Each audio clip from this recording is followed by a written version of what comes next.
Anunsyo naman ng Department of Transportation ang pagtatayo ng bagong public transportation hub sa Taguig. Ginawa ni Department of Transportation Secretary Jaime Bautista ang anunsyo kasabay ng groundbreaking ceremony na isinagawa nitong Lunes para sa pagsisimula ng konstruksyon ng naturang terminal na tatawaging Taguig City Integrated Terminal Exchange.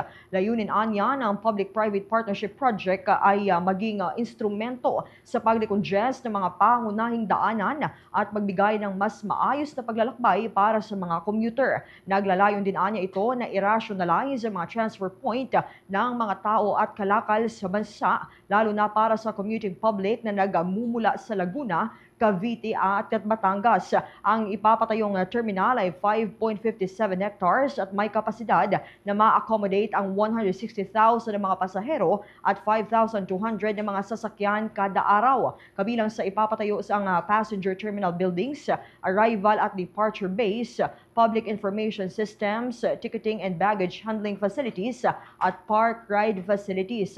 Ayon sa kalihim, ang operational launch ng naturang terminal ay isasagawa sa unang quarter naman ng taong 2028.